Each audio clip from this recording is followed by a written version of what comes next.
Hello friends, இன்றைக்கி பார்த்தீங்கன்னா சூப்பரான தீபாவளி ரெசிபி தான். காஜான்னு சொல்லிட்டு ஒரு ரெசிபி இதுதான் எப்படி பண்ணுறதுன்னு பார்க்க போகிறோம். இதுக்கு வந்து மைதா மாவு வந்து ஒரு டம்ளர் எடுத்துட்டிங்கன்னா கொஞ்சமாக பிஞ்சு சால்ட்டு, அதுக்கப்புறம் பேக்கிங் சோடா, அப்புறமா எண்ணெய் இதெல்லாம் சேர்த்து நல்லா வந்து நம்ம பூரி பிசைகிற மாதிரி நல்லா பிசைஞ்சு எடுத்துக்கலாம். இப்போ வந்து எந்த அளவுக்கு நம்ம வந்து மாவு எடுத்தோமோ அதே அளவுக்கு வந்து சுகர் எடுத்துக்கலாம்.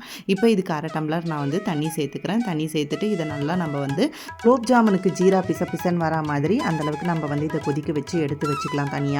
அடுத்தது பார்த்திங்கன்னா நம்ம வந்து வச்சுருக்க மாவை வந்து நாலு போர்ஷனாக டிவைட் பண்ணிவிட்டு இப்போ இந்த நாலுத்தையுமே நம்ம வந்து சப்பாத்தி மாதிரி இட்டு எடுத்துக்கலாம். ஃபஸ்ட்டு நான் வந்து ஒன்று இட்டு காமிக்கிறேன். அதுக்கப்புறம் வந்து நம்ம எல்லாத்தையும் எப்படி வந்து அசம்பிள் பண்ணணும்னு பார்க்கலாம். அடுத்தது பார்த்திங்கன்னா இப்போ நாலுத்தையும் நம்ம வந்து இட்டாச்சு. இப்போ வந்து ஃபஸ்ட்டு லேயர் சப்பாத்திக்கு வந்து நம்ம எண்ணெய் வந்து ஒரு சொட்டு விட்டுட்டு அது மேலே மைதா மாவு டஸ்ட் பண்ணிக்கணும். திருப்பி அதே மாதிரியே எல்லா சப்பாத்தி மேலேயுமே நீங்கள் வந்து எண்ணெய் தடவிட்டு அப்படியே வந்து மைதா மாவை அப்படியே டஸ்ட் பண்ணிவிட்டு இதை வந்து நல்லா நம்ம வந்து பெருசாக தேய்ச்சிக்கணும். எவ்வளோக்கு எவ்வளோ பெருசாக உங்களுக்கு இழுக்க முடியுமோ அந்த அளவுக்கு இழுத்துட்டு இந்த மாதிரி நம்ம வந்து ரோல் பண்ணி எடுத்துக்கணும். லாஸ்ட்டாக ரோலில் வந்து நல்லா நம்ம வந்து சீல் பண்ணி விடணும், இல்லைனா அது வந்து பிரிஞ்சு வந்துடும். நல்லா நீங்கள் வந்து மைதா மாவு தண்ணி தொட்டு நல்லா சீல் பண்ணிக்கோங்க. இப்போ வந்து இந்த மாதிரி கட்டிங்ஸ் போட்டுட்டு அதுக்கப்புறமா இதை வந்து நம்ம அப்படியே வந்து ப்ரெஸ் பண்ணோம் அப்படின்னா சூப்பராக ஷேப் வந்துடும். இப்படி நேராக வச்சு நம்ம ப்ரெஸ் பண்ணக்கூடாது, சைடு வைஸ் வச்சு நீங்கள் வந்து ப்ரெஸ் பண்ணும் போது இந்த மாதிரி ஷேப் அழகாக கிடைக்கும்.